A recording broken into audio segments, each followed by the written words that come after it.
Namaskara and welcome to BIC Talks, a podcast brought to you by Bangalore International Centre, where we present conversations that move, inform, and encourage discourse.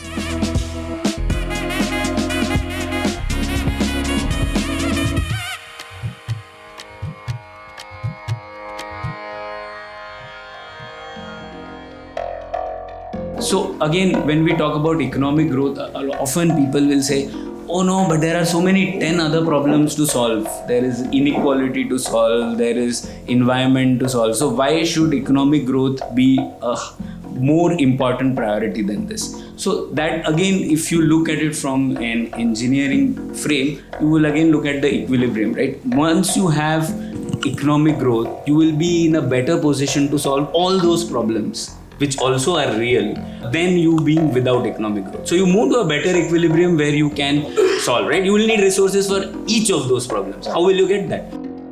Two authors and researchers of policy, Pranay Kotasthane and Devashish Dhar, engage in a duet of sorts in this session. Just like the traditional jugalbandi allows artists to use their instruments of choice, the policy jugalbandi will use Pranay's work with Takshashila Institution and Devashish's work with NITI Aayog to hold this duet. As they build on each other's work, the policy jugalbandi will also unpack the world of policy for the listeners. And now over to Pranay and Devashish. So both of us are from the same cohort of Takshashila Institution's public policy course. So we are meeting after 10 years for this. So great to be here. So jugalbandi, for example, refers to a playful sparring between two equals, right? And the idea was, we thought that it is a good metaphor to use for the discussions that we have. And we said, why don't we use that to do this event? So instead of doing a conventional book conversation in which one person asks another about their book, and anyway, who has the time to attend two book conversations, we thought we'll do this in one.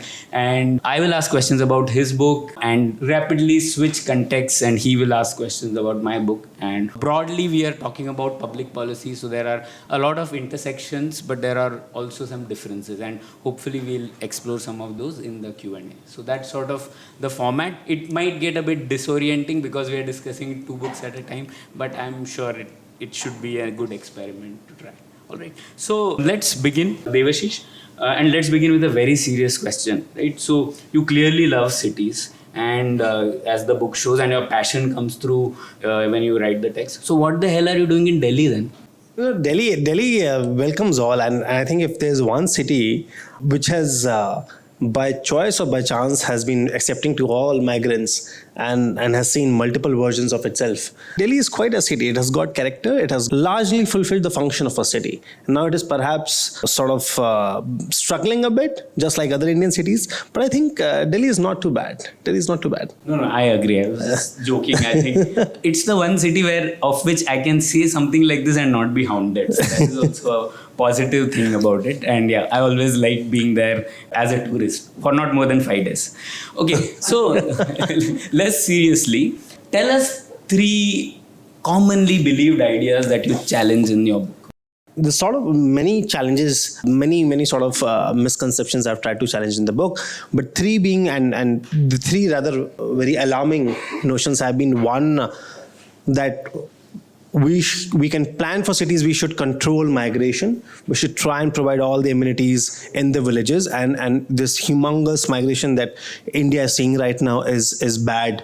And I cannot tell you how much like senior policymakers and politicians are actually talking about it. And they're still talking about it after 12 5-year plans and a couple of other NITI documents. So one is that. The other is that we should eradicate slums. I think slums are a good indicator of how city is doing, and we can get into that part.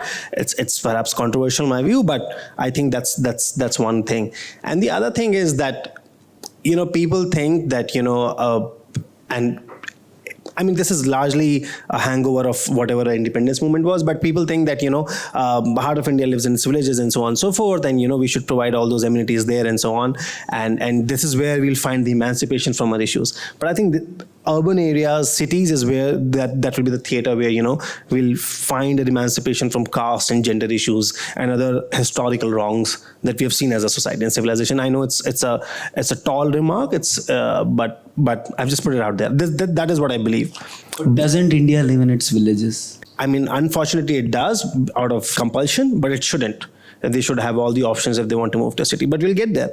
But you can't be let off that easy. But now you should tell me, what are the 3 things that you have really tried to push back in your book? Yeah, so the 3 things in our book that we try to challenge are sort of, one idea is that that public policy is meant for people in the government or aspiring to be in the government. That's one idea that we challenge. Second, the idea that public policy is boring, jargon heavy.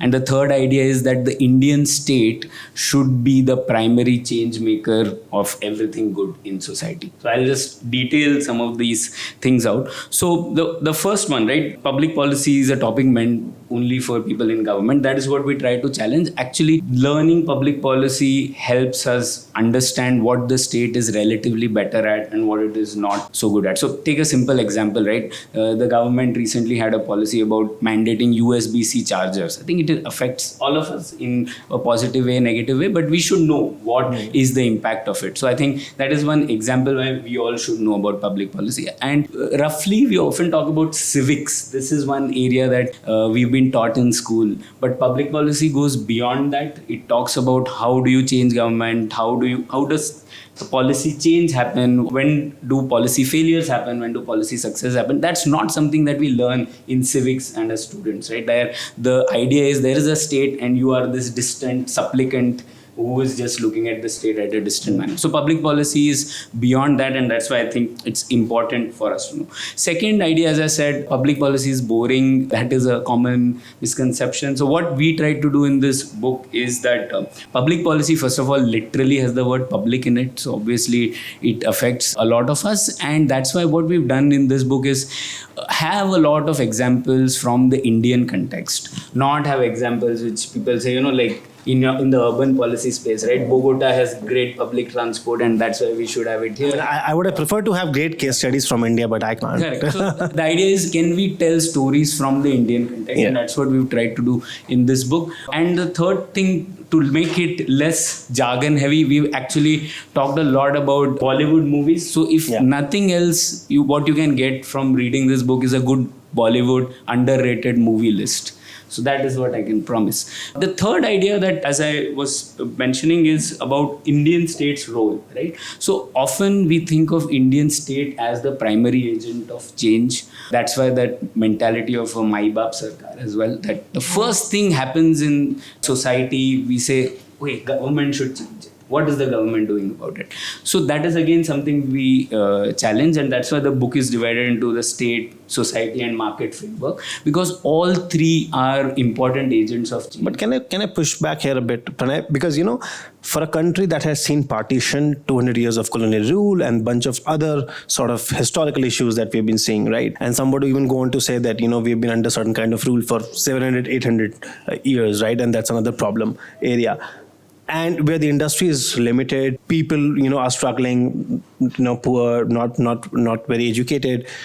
Don't you think that the state had a role to play to be the main provider, financer and regulator? And now it is perhaps the benefit of 75 years of fair bit of success as compared to our South Asian neighbors that now we can say, oh, now the state shouldn't have done so much. Yeah, absolutely. So you can say that's why we talk about this idea of social revolution, right? So the state took upon itself to not just do a political or economic revolution, but also a social revolution. So in a sense, that is hard-coded into our constitution, right? And that also had great benefits, but as we know in public policy, everything has a flip side to it as well. So the flip side of it was that state became the primary provider, producer, and that's how our relationship with the state also became, right? And that can obviously change. The 1991 reforms was one step where we thought that, now markets need to have a much more important role. So, and I think there is a third agent of change, which we hardly talk about, which is society itself, right?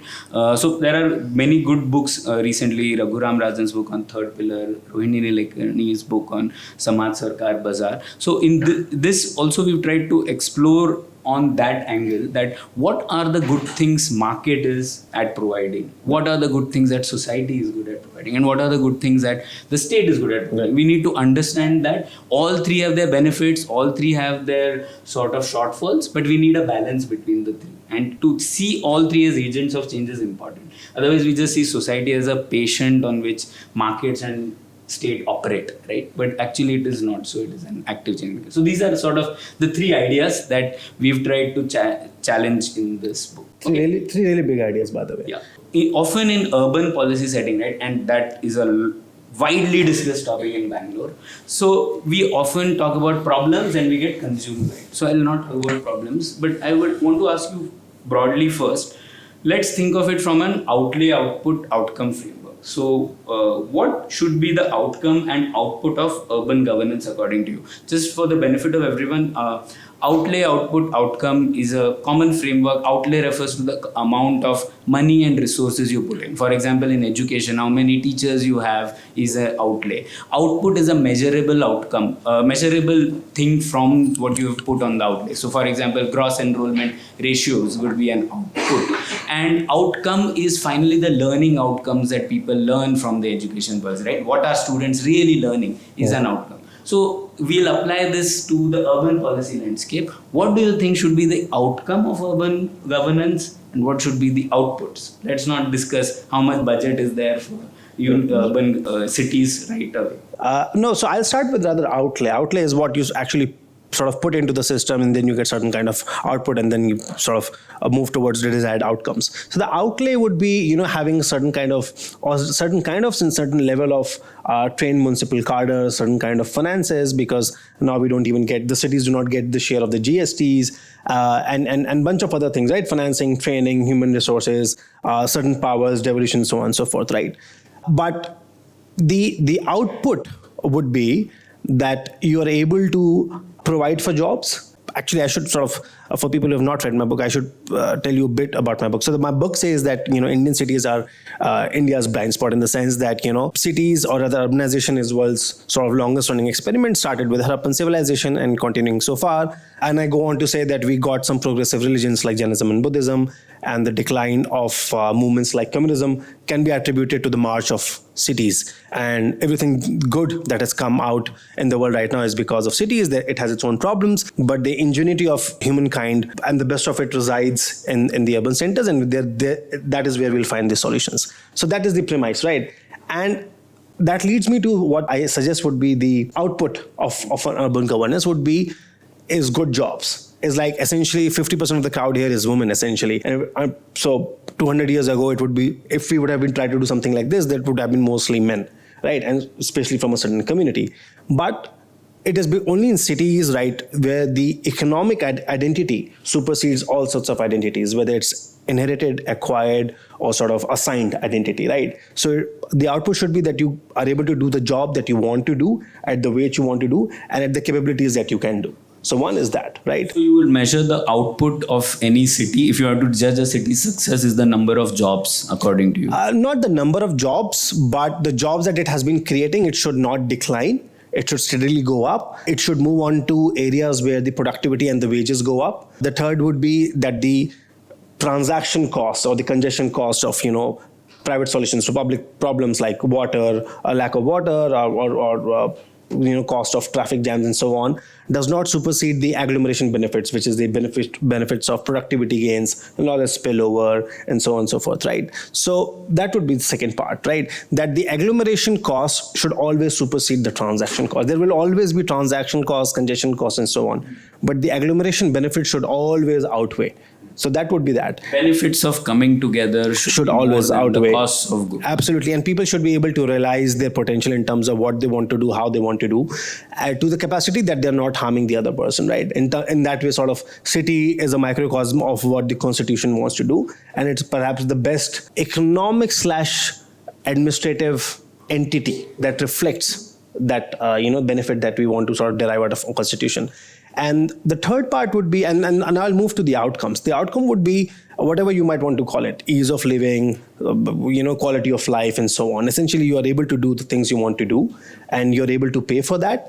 And there is problem that the government is providing for the public problems, and you are not creating private solutions to those problems, right? There's someone who could be held accountable for the city problems. Like, I mean, it was horrendous that you were tagging chief ministers for COVID cases. And I come from Uttar Pradesh, I come from Lucknow. So you're tagging the chief minister of a state. If it would have been a country, it would have been the fourth largest country, essentially. So we are tagging that kind of person for COVID cases in certain kind of neighborhoods. So that is the kind of devolution we actually need. So we should have a mayor, council, municipal card, and so on that can be held accountable for the lack of service. So that's largely the framework for urban governance. Now, but you've put me under the pressure of a framework. I know you're an engineer by training. And although you've made your name as a policy practitioner and created you, Nitin, General Menon here have created a, very intimate community of policy professionals here in Bangalore. How does your engineering training comes into play into policy things? Because I read your book and I was going through it over the last few days because I had to keep up with you today. So, there are a lot of frameworks.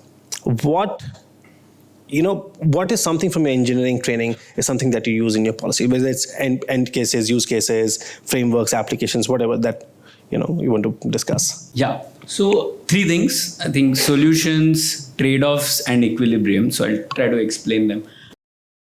So first of all, I think engineering mindset is very helpful in public policy, and that's why we also teach about policy engineering as a discipline. Not in the sense that policy engineering is a discipline that is only required for public policy, right? As in a public policy being an applied discipline, you need knowledge from every area.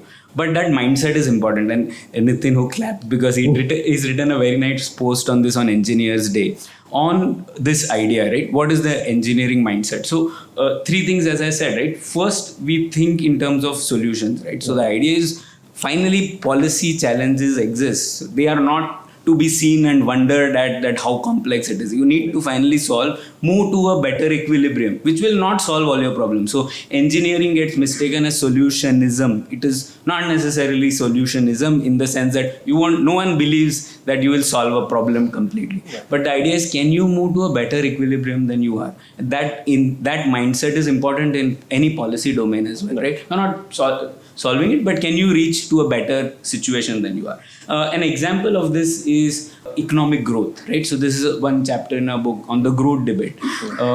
So again, when we talk about economic growth, often people will say, oh no, but there are so many 10 other problems to solve. There is inequality to solve. There is environment to solve. So why should economic growth be a more important priority than this? So that again, if you look at it from an engineering frame, you will again look at the equilibrium, right? Once you have economic growth, you will be in a better position to solve all those problems, which also are real, than you being without economic growth. So you move to a better equilibrium where you can solve, right? You will need resources for each of those problems. How will you get that? So that is one example, right? The other thing, as I said, was trade-offs, right? And engineering mindset always constrains you to think in terms of what do you have to give up in order to achieve something. So opportunity cost is again a very important concept in public policy. But economists has already appropriated that term. Huh? Yeah. Engineers cannot now. That is opportunity cost. That's why we are talking about trade-offs. And the third one is in terms of constraints. Any engineer will think in terms of the fact that there are constraints, there are boundary conditions. If you are designing a system, whenever you're trying to improve it on one parameter, things might get worse on another parameter, right? So this is another important concept which we often see failing in public policies. For example, a lot of our policies try to achieve too many goals with the same instrument. For example, our tax policy. The one reason why it is very complicated is because we want to achieve 30 goals with one instrument, right? So we want to achieve not just get more revenue, but we also want to do balance regional development, X, Y, Z, 30 other objectives. I'm not saying those objectives shouldn't be done, but tax policy is not the best instrument to achieve that. So you limit the constraints, your design will be better, right? So let tax policies aim be to collect as much revenue as possible through the most fair means and to a way that citizens don't find it burdensome. And then you can do a lot of other things on the distribution side, right, on the expenditure side. But that's not how we think in terms of public policy. That's why all policies, when we try to think of it, they become exceedingly complicated and we try to achieve too many goals. So that is again, if you have an engineering mindset, I think you will think in terms of constraints. So that is my answer to this, right? Another common example of this is also traffic policing, right? What is the objective of traffic policing? Currently, it is not just about having law and order maintained on traffic. It is also about ensuring the smooth flow of traffic, and that means that's why the traffic police itself will tell you when it's crowded that break the rules, just go away, right? Like that again is an example where you're trying to achieve too many goals with one instrument and you fail. So these are some things that you can apply from an engineering perspective. Okay. Now my question to you about, you mentioned in the beginning about migration. But before that, let's talk about a more fundamental thing about density, right? Yeah. Somehow I feel we are uncomfortable with density and everything that links to it, such as high rises. So I think there's an inherent thing that high rises are bad, right? So is there something like an optimal density of a city? And have Indian cities already hit that density? Is my question to you. Right. So actually, we have not. In fact, we are one of the least densities that we have in India as compared to the global counterparts. And I think the reason that we are sort of averse to vertical growth of cities is because there's still a massive hangover of the whole independence movement, and we still we derive a sense of land from our understanding of what is largely rural political economy. So in rural political economy, in rural areas, we usually look at a land and you say, okay, I can sort of practice agriculture in this land and this will be the output and so on and so forth. So the horizontal element of the land is usually the case. But in urban areas, it's largely the vertical element that comes into place. So the quantity of the land remains the same, but the supply can go up. There's environmental impact of it, there's financing impact of it, then there's density impact of it, and so on and so forth, right? And one of the most common instrument that is used is FSI, or FAR as we also call it. Its floor area ratio is depending upon your size of your plot, how much of area that you can build over it, right? The average sort of FSI in global cities which are sort of economic powerhouses ranges anywhere between 5 to 15. It goes up to 25 and 22 in Singapore and Hong Kong, but largely it is between 5 to 15. In India, the average is around 1.3, right? Most of the cities. And usually what happens is FSI goes up as a country grows and city sort of grows with it, right? In India, it has happened the opposite way. In Bombay, the FSI declined, whereas in Shanghai, it went up. And that's why the per capita space that is available to you, that sort of goes down. So that is one problem, right? Then in Bangalore, the FSI is 4. So you're actually agreeing that we hate density. We do. We do.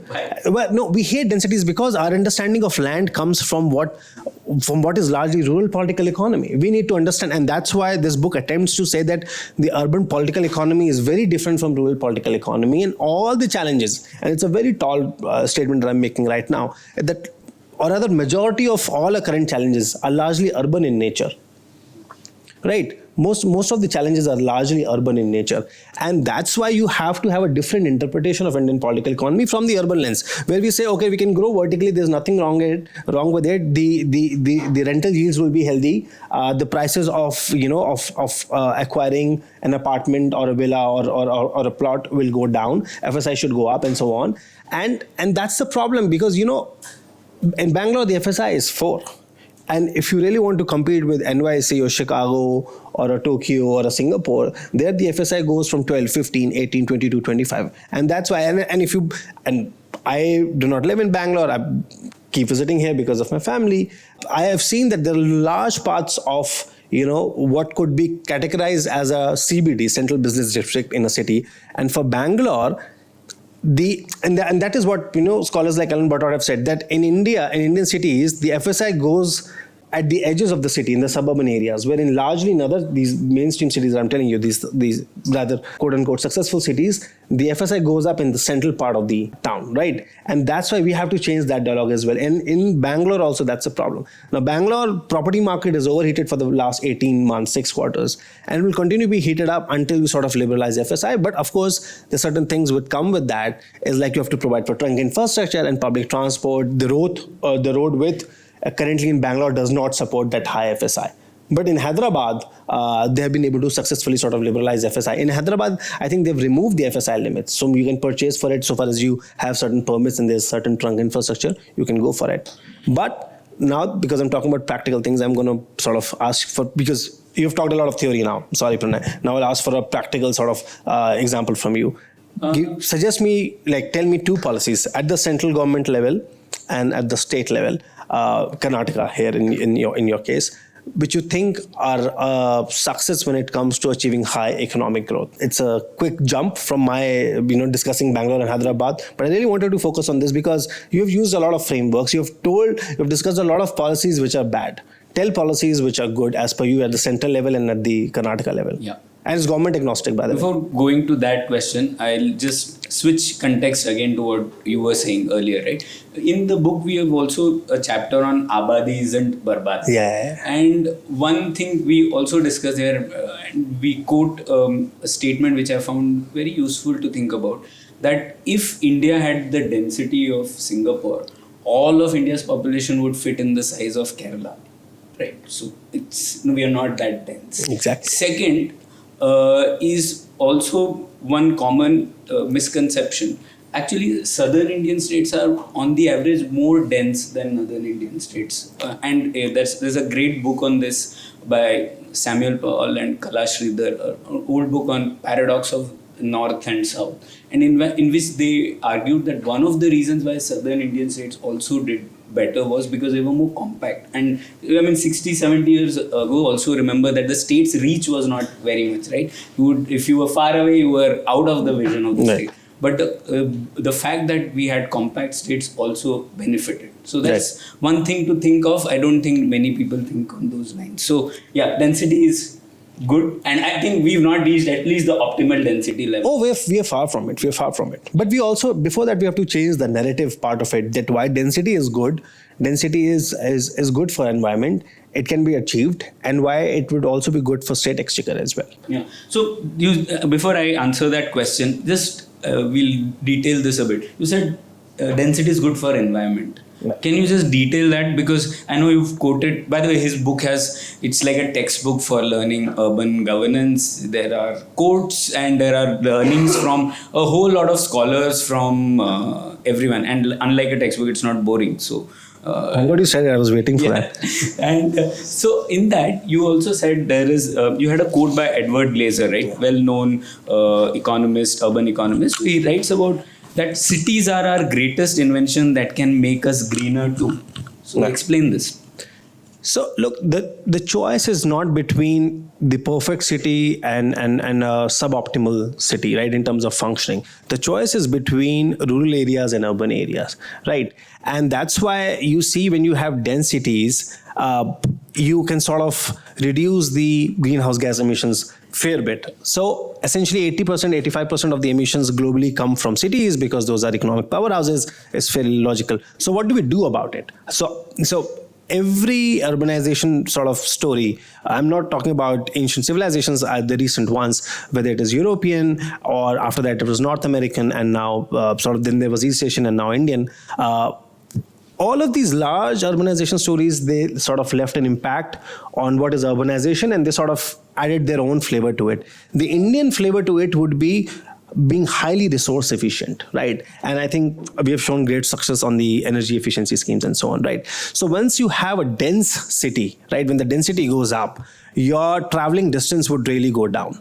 Now, the other problem with Bangalore is, I know everyone's talking about Trevor Noah, the concert and the traffic problem and so on. It's because people from Whitefield and people from Yelahanka and because that's where the density is up. They're traveling to the part where that show was going to happen. So once it's dense, you can effectively use public transport. You would not have to use private transport as much first. Second, the cost and the environment, the financial cost and the environmental cost of providing that infrastructure, trunk infrastructure, would be better for those dense areas. Third, 1/3 of New Yorkers actually use private vehicles for trips, as compared to rest of America, which is 86% of the trips are actually used through private vehicles, right? So and New York is known to be a dense city. So if it's a dense city, your emissions so on will go down. So at multiple levels, you can actually reduce your carbon footprint, your footprint on land in terms of how much of land you're consuming and so on, would actually reduce. And that's why densification would actually would lead to very high resource efficiency, and that would be good for environment, because whether we like it or not, we are urbanizing. But how do we want to urbanize is something our choice. So we will anyway urbanize, and we'll consume way more resources than we want to admit, or that we want to sort of, largely admit. But we can flip the way we are consuming those resources in terms of which the efficiency can go up. And that's my point to it, that densification would lead to less environmental cost. Cool. As compared to urban sprawl. So I was talking, you had asked about two policies. Actually, the book, to be fair, doesn't talk a lot about policy successes. We've largely talked about failures. Maybe in the next book will be about that. But this is on, so two things which I would say would be, I think union government, I would put GST as a thing. I'm only limiting to economic policy.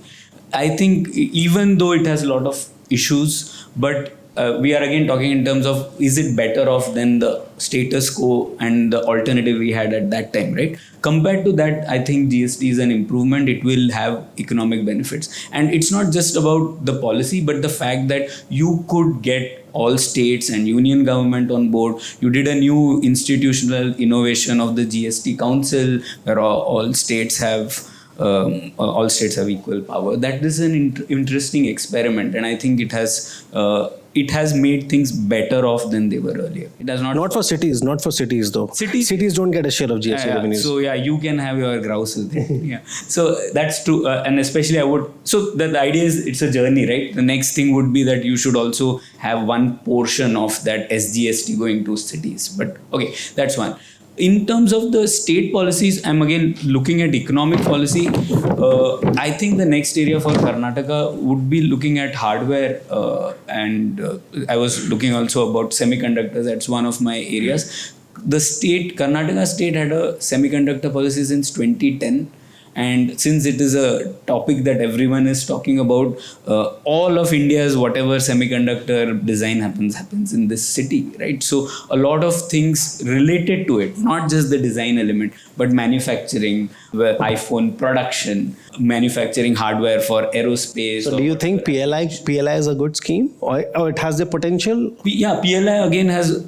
I think PLI is a band-aid which you need, given every other country is doing that. But it is not solution for, and it is not a Karnataka government scheme. But Karnataka government has done one interesting thing in this. I think they have something like a semiconductor fabless accelerator lab. It is the only state government I know which has this, where they are providing common facilities for startups who want to do design, which is very costly, incurs a lot of cost, so not many companies come up. Yeah. So there's a unique partnership between the industry and the government, where they are trying to set up something. And I think that would be required for many other cutting edge areas, right, where Karnataka's comparative advantage lies in Bangalore. So space, there might be something like this in space, aerospace, lots of hardware things. So I think these are two things which I think on union and state level which are important. So let's move again, context switch to your book.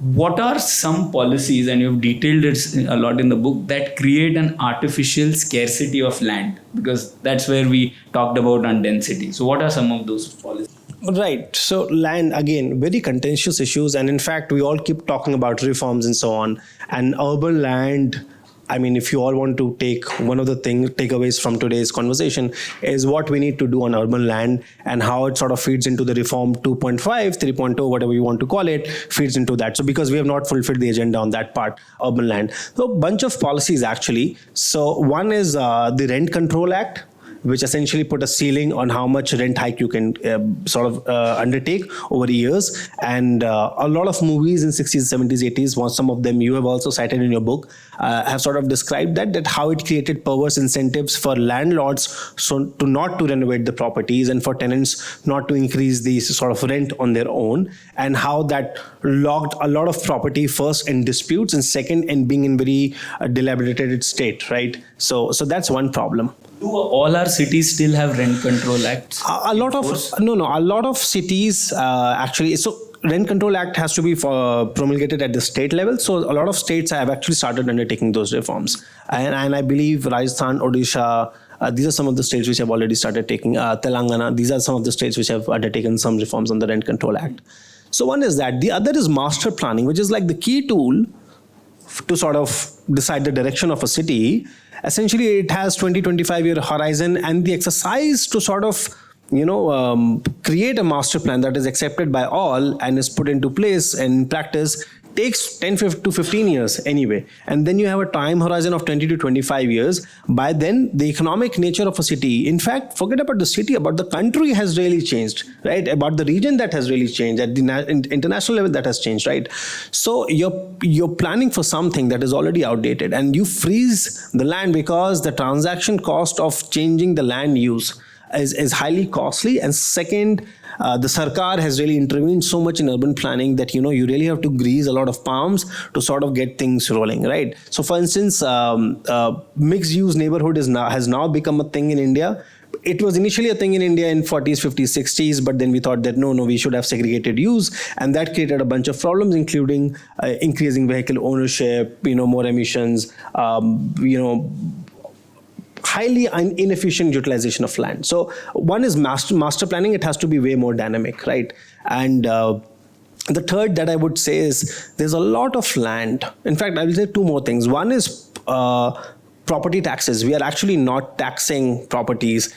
In 2008, we had 240 categories, and we had 100 plus exemptions for the kind of properties that do not have to pay property taxes, including temples and so on. I think everyone should pay property taxes if you're in an urban area first, right? So that also creates perverse incentive to sort of inefficiently utilize the land. And second, the last point would be that how enormous amount of land still lies with public sector enterprises that is not used.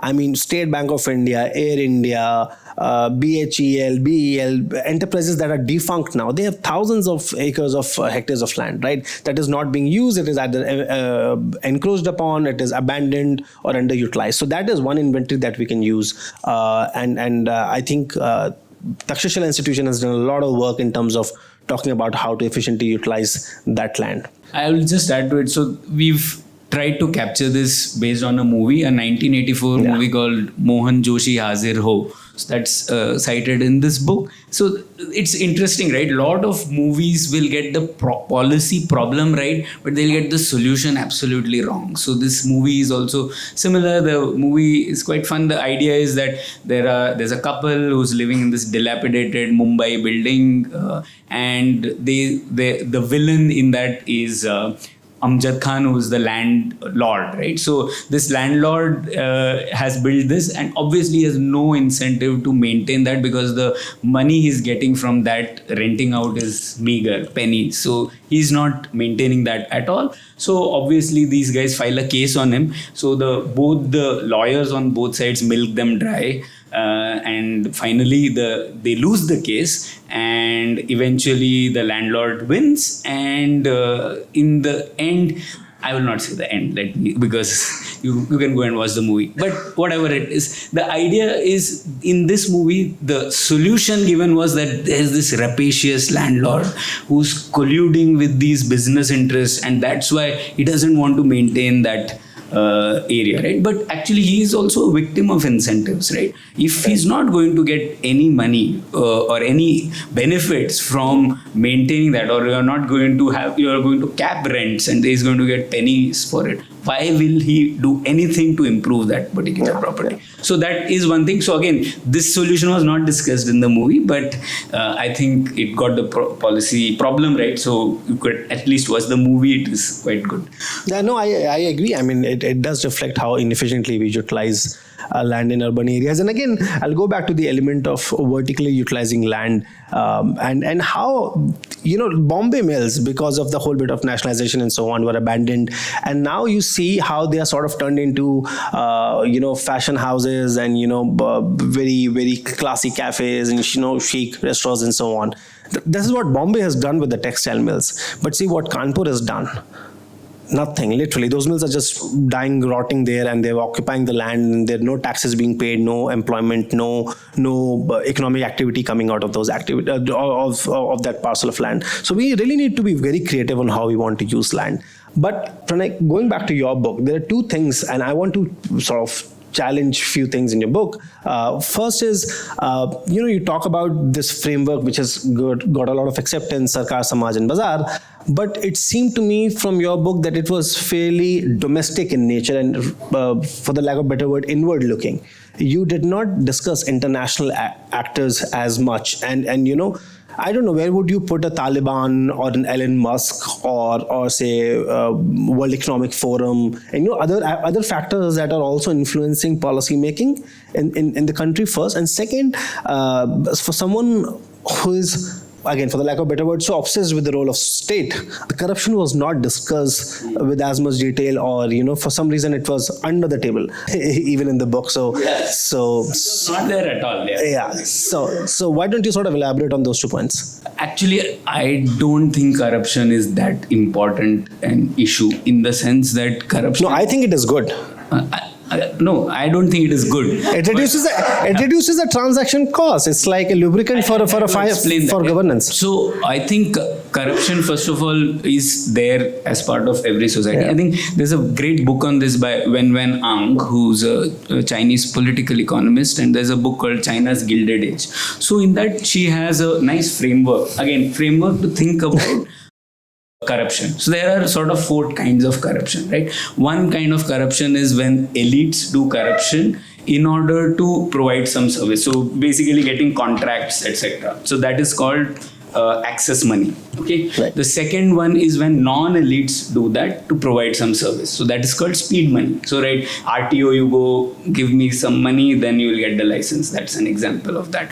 The third kind of corruption is where elites do take money for not providing any service. They're just thieving money away. So that is called grand theft in her terminology, and embezzlement is a classic example of that. And the fourth one, you will be petty theft, where again a non-elite is engaging in a theft. For example, cuts given to a police person to actually engage in a legit business would be an example of this. So now, these are all forms of corruption, right? Now, what her insight was also that you don't actually get rid of corruption. And anyways, what it moves to is it moves from petty corruption and speed money to access money. And right now, in India, we have still the petty money element is there and access money, both are there. Now, what can change it is, I think I see it, corruption simply from the lens of incentives. If you change incentives, corruption can reduce, right? It's one of those problems where you don't attack the problem directly. That's like immigration, right? Immigration, probably you can say it's better if people stay back in India. You can't solve that by banning people from going out of India. Similarly, corruption you can't solve by saying you will have a Lokpal and it'll solve it. I mean, it was tried, it didn't work. So what you will think in terms of 2 ways, right? Competition and technology, probably. Competition, for example, right? Just look at within government itself. Now there are 3 oil marketing companies, right? When you have a competition within government entities, and probably if you can bring a private competitor as well, there's less incentive to be corrupt, right? You have to report to something. That's why OMCs within the government do still perform better than some of the other PSUs which don't have government competition. And then it's technology again, right? The fact that we have new instruments to directly transfer money, etc., reduces that petty money kind of option where there was discretion which was necessary to transfer money. So that's why I see it as a problem of incentives. It doesn't require a specific chapter in a public policy book. So probably next edition might have it. No, it won't have it. Okay. But do you want to talk about the international players? Yeah. So, this book is largely focused on the domestic angle. So that's why we were thinking of the state, market, society angle in a domestic lens. But obviously, the state is the primary actor when it comes to international affairs. Even society, for example, we are in a very global city, and there is an interaction of the society with others as well. And there is an additional element of the fact that because we are on social media, we are also interacting with the world outside. We are sometimes importing problems and ideas from there, right? Like, I don't understand how we can talk about degrowth in India. But we are apart. So, and market, of course, have a lot of linkage, which we actually need to intensify much more than there. So, all three of them have an element of international interactions. But we didn't consider it as a part of this because we were largely focused on domestic change. How does domestic change happen in the domestic arena? That's fair. Thank you. Okay, so now my turn. We were talking about this migration idea is one thing that I wanted to talk about in detail. Let me go to that. Right. So there is a counter view. Okay, so I mean, all of us would probably agree migration is good, but here's a counter view. Because if there is ungated migration, there is a lot, there might be norms that you will import which will actually degrade a city. Okay, right. So the idea is you don't stop migration, but you put some entry barriers so that you are still maintaining the goodness in that city, quote unquote goodness in that city. So what is the problem with this kind of thing? It's criminal to think of something like this. I know I went a little extreme in saying that, but I tell you why. Because we are all here because someone in a family, one of our forefathers migrated from a village to a small town, and then someone migrated from a small to a larger town, and they all got educated in the process, got some decent jobs, they gave us better opportunities, and that's how we all ended up here, right? We are able to do what we want to do, and at the wages that we want to do, and we are also hopefully able to innovate or at least increase productivity wherever we are, right? And to deny others the chance to move to a city where their economic identity will supersede of all the three other identities that I talked about is almost criminal. You won't have a Nawazuddin Siddiqui or a Dhirubhai Ambani if you stop migration like that. It's criminal. First thing. Second thing, how, as I said, right, and we have to flip the way we approach cities, and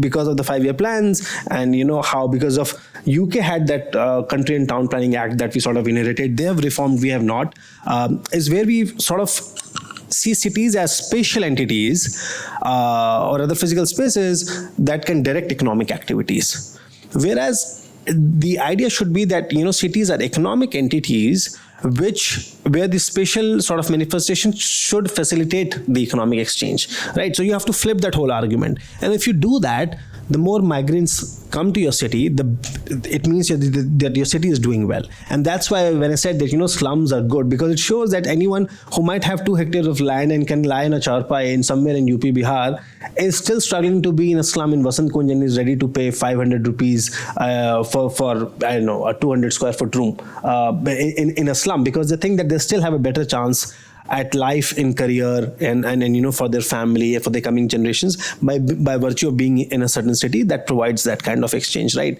So I think one should not gatekeep who can come to city and who cannot. In fact, that also goes contrary to your book's argument, where the role of state should not be in things that where it shouldn't be, right?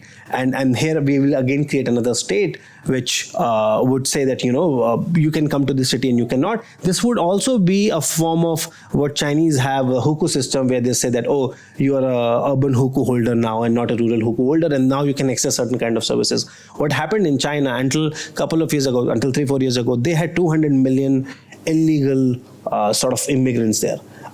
Illegal immigrants, as I don't know. I mean, until it's international, I think it's quite an oxymoron. It's ironic. It shouldn't exist. And the problem that they're facing in China, we would face in India, and worse still because it's a democracy.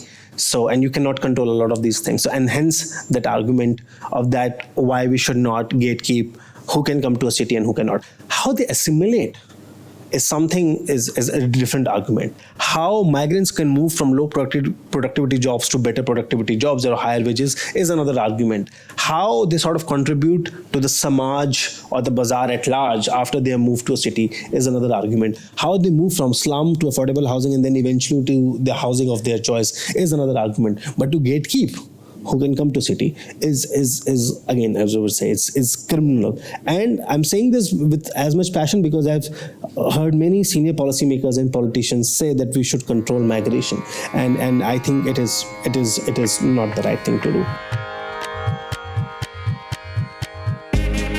You have been listening to BIC Talks by Bangalore International Centre. If you like what you heard, do follow us on social media.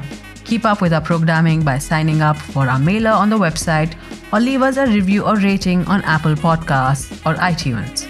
The crew that makes these podcasts possible is Gaurav Krishna and Ishan Gupta on sound supervision and production, with support from S. Sarunaraj and Raghu Tenkaila. Artwork is designed by Chandni Venkataraman of Crisscross Design Studio. Don't forget to subscribe to our channel on your favorite podcast platform. It can also be accessed on our website, bangaloreinternationalcentre.org.